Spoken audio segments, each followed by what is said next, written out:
Teg, you're up.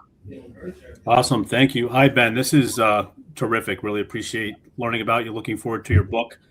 Before my question, just a small connection you and I have. Blair Petty Day. Come on. I Come on. Are did, you, what side are you on, though? What side are you on? the Petty side. Oh, okay. Did a PT year there, mid 80s. So for those that are listening, Petty School and Blair Academy in New Jersey, where Ben went, it's they've got a rivalry. It's the Yale Harvard of prep schools in New Jersey for 100%, sure. So, 100%. Yeah. So really enjoy listening to what you're talking. So I've kind of like a two-layered question for you. Working in the NBA, and one, what was the biggest what's one of the biggest challenges you could highlight that you think coaches have had? And you've touched on some of this already too. Coaches have had working with players, and then with that, what did you do in terms of working with your players, getting your coaches and players aligned, so that when you're not always around, you've got that coaches in place to help support the stuff that your players are working on, and vice versa. Yeah. So so question one, the ego, it's not about you. You are an asset that's there to help the other or the player be as great as they possibly can. So flow, be flexible, understand that they are, still, 19, 20, 21, 30, they're still young, right? And so they're going to go through their journey.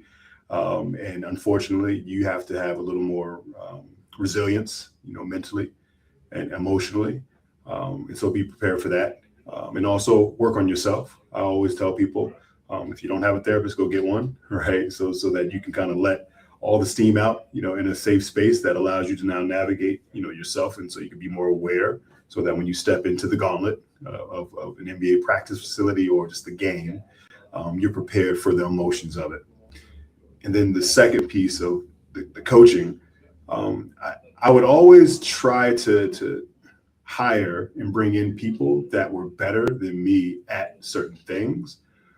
And I would always tell them, like do exactly what you do, right? Like, I brought you in because you value the same thing I do, and you love work, right? You love to put your head down and you get it done. You get it done your way.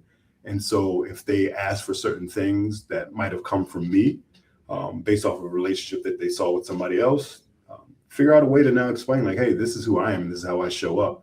But that's where I try to give them space to kind of be themselves. And then when we needed to sit down and talk, I tried to make sure to focus on all the positive things that they would do and highlight those. And then if there's things that I knew they needed to work on, because I kept hearing it from front office, coach, players, and it was consistent, I would sit down and just put together a little plan to say, hey, here are the things that I think could help, but you help me figure out what's best for you, and make it more of a collaboration.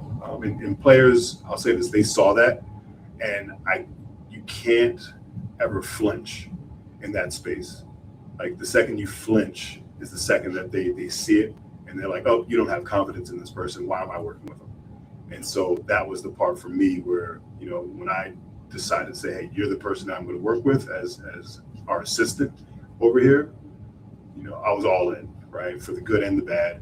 And I'm so happy because the people that I was able to put in position to be those assistants are now directors and doing amazing things. And that's kind of always been my goal, throughout my journey. I think everybody that I've hired has gone on to do some amazing, incredible things in the performance space.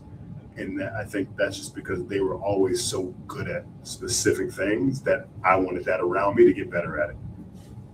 Gotcha. Awesome. Thank you. Yep.